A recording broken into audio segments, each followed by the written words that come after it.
అయినా కానీ నేను పట్టించుకోలేదు. ఎందుకంటే ₹1,00,000 సంపాదించడానికి బిజీగా ఉంటాడా ఫ్రీగా ఉంటాడా? అందుకే నేను బిజీగానే ఉన్నా. సార్ ఎప్పుడు ఇచ్చిన టైం దొరకలేదు నాకు. సో కాలం గడుస్తూనే ఉంది. సార్ పరిచయమైనప్పుడు చాలా చిన్న ఇన్కమ్ ఉండే, అది కాలక్రమేణా సార్ నెలకి ఇన్కమ్ పెరుగుతూ ఉంది. 60,000, 70,000, 80,000, 90,000 అయిపోయింది.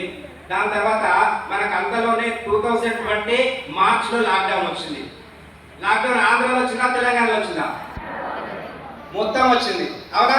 సో లాక్డౌన్ లో 5 రోజులు బిజీగా ఉన్నాం. అప్పుడు ఇట్లా సార్ నాకు ఎందుకో కాల్ చేసిన తర్వాత ఎట్లా ఉన్నావు సార్, ఏం చేస్తున్నారు, బిజినెస్ ఎట్లా నడుస్తుంది సార్ కాసేపు మాట్లాడాడు.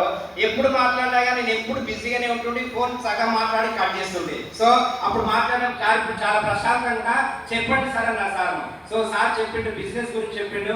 సో కాసేపు మాట్లాడిన తర్వాత సో ఈ బిజినెస్ లో చాలా బాగుంది సార్, నేను చేసే బిజినెస్ లో మీరు ఇప్పుడు ఇంటికాడ ఉన్నా కానీ ఏమైనా డబ్బులు వస్తున్నాయి అంటే డబ్బులు ఏం రావట్లేదు.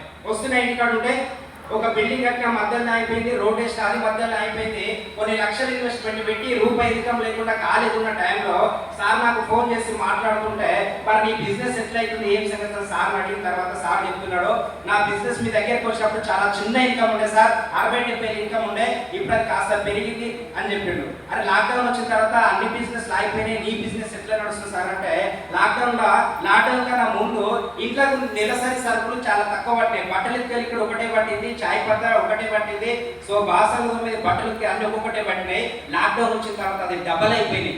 ఇట్లా వాడుకునే ప్రొడక్ట్స్ అనేది డబల్ అయిపోయినాయి. ఎందుకంటే ఇంతకు ముందు బండలు ఒకటేసారి తుడిచేది, ఇప్పుడు పొద్దుకు 4 సార్లు తుడుస్తున్నారు. ఇంతకు ముందు బయటకు పోతే ఒకటేసారి హ్యాండ్ వాష్ పెట్టేది పెద్ద తెలియదు.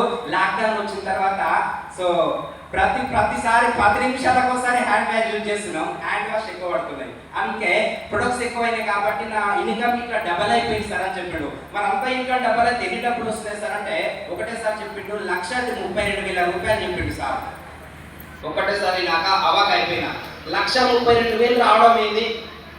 పెద్ద పెద్ద గవర్నమెంట్ ఆఫీసర్లకే చక్క 50,000 లేదు నా ఐటీ ప్రకారంగా చూస్తే, ₹1,32,000 రావడం ఏంటి సార్, అంత పెద్ద జాబ్ ఏంటంటే నేను జాబ్ కాదు సార్, నేను బిజినెస్ చేస్తున్నాను. ఏం బిజినెస్ సార్ అంటే ఇదే సబ్బుల షాపుల బిజినెస్ లో ఇన్ని పైసలు ఎట్లా వస్తాయి సార్ అంటే ఇది నెట్వర్క్ సిస్టమ్ సార్, ఇది ఫోన్లో ఏంటి అర్థం కాదు, ఒక మీటింగ్ వస్తే కంప్లీట్ గా అర్థమవుతుంది, అందుకే నేను మీటింగ్లకు రమ్మంటున్నా సార్ అని చెప్పాడు. సో ఇప్పుడు నాకు అప్పుడు బిజీగా ఉన్నా కానీ ఇప్పుడు ఖాళీ ఉన్నా సార్, ఇప్పుడు నేను బిజినెస్ చేస్తా, ఏం చేయాలి, ఎట్లా స్టార్ట్ చేయాలంటే సో మీటింగ్ వస్తేనే అర్థమవుతుంది అని చెప్పాడు మళ్ళా. సో అప్పుడు నేనేమన్నా అంటే మీటింగ్ అంటే ఎప్పుడు మీటింగ్స్ ఏమైనా ఇప్పుడు నడుస్తాయి అంటే ఇప్పుడు నడవవు, లాక్డౌన్ అయిపోయిన తర్వాత మీటింగ్ నడుస్తాయని చెప్పిండు. మరి ఇప్పుడు ఏం చేయాలి సార్, ఇప్పుడు నేను ఖాళీగానే ఉంటున్నా, సో ఇప్పుడు నేను లాక్డౌన్ అయిపోయిన తర్వాత మళ్ళీ నా బిజినెస్ నేను స్టార్ట్ చేసుకుంటా, సో ఇప్పుడు ఖాళీగా ఉంటున్నా, ఇప్పుడే ఏమన్నా పనులు ఏం చేయాలి ఇప్పుడే చెప్పండి, ఇప్పుడే స్టార్ట్ చేస్తా అని చెప్పిన. సార్ మీ ఫోన్లో ఏం చెప్తే అర్థం కాదు సార్ మళ్ళీ చెప్పిండు. సో మరి ఏం చేయాలి సార్ అంటే మీరు యూట్యూబ్ పోయి కొన్ని సక్సెస్ స్టోరీస్ వినని చెప్పిండు. సో యూట్యూబ్ పోతా ఉన్నా చాలా స్టోరీస్ విన్నా.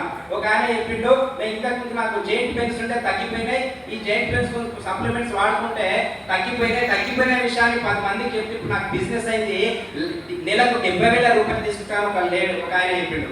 ఒక లేడీ చెప్పింది, ఇంతకు ముందు నాకు బాగా థైరాయిడ్ ఉండే, థైరాయిడ్ కంప్లీట్ గా తగ్గిపోయింది వెస్టేజ్ మందులు వాడుకున్న విషయాన్ని 10 మందికి చెప్పుకుంటూ వెళ్ళిపోయినా ఇప్పుడు నాకు పెద్ద టీం అయిపోయింది, నెలకు ₹70,000 సంపాదిస్తున్నాను ఒక లేడీ చెప్పింది. సో అట్లా చెప్పుకుంటూ అవుతుంటే చాలా మంది స్టోరీస్ విన్నా యూట్యూబ్ లో. ఆ స్టోరీస్ విన్నా పెద్దగా ఏమనిపించలే కానీ ఒక లేడీ చెప్పింది సార్, ఏమనంటే సో ఈ 2016లో మా ఆయన కంపెనీలో జాయిన్ అయ్యిండు. సో అంతకన్నా ముందు ఆయన ఆటో నడుపుతుండంట, ఆమెనేమో ఇళ్లలో పనిచేస్తుండంట.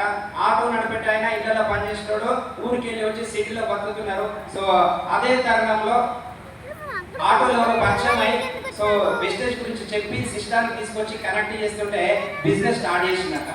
2016లో బ్రహ్మాండంగా స్టార్ట్ చేసిండు. 2018 వరకు చాలా వండర్ఫుల్ గా బిజినెస్ అయిపోయింది. సో ఇళ్లలో పనిచేసే ఆమెకు ఆటో నడిపే ఆయనకు సుమారుగా ₹97,000 తీసుకుంటున్నారంట. సో ₹97,000 వస్తే లైఫ్ చేంజ్ అవుతుందా కాదా? చిన్న ఫ్యామిలీ వాళ్ళది ఇళ్లలో పనిచేసే ఆమెకు ₹97,000 వస్తే పెద్ద ఇన్కమ్ కదా, మంచి సక్సెస్ తీసుకుంటారు కదా. సో మంచి సక్సెస్ తీసుకుంటున్నా. సో దీని తర్వాత ఆటో అనేది రెంట్ తీసుకొని నడుపుతుండే. ఇప్పుడు సొంత ఆటో తీసుకుంటాడా, రెంట్ ఆటో ఉంటుందా? సొంత ఆటో తీసుకున్నాడు. పిల్లల్ని మంచి స్కూల్లో చదివిస్తున్నారు.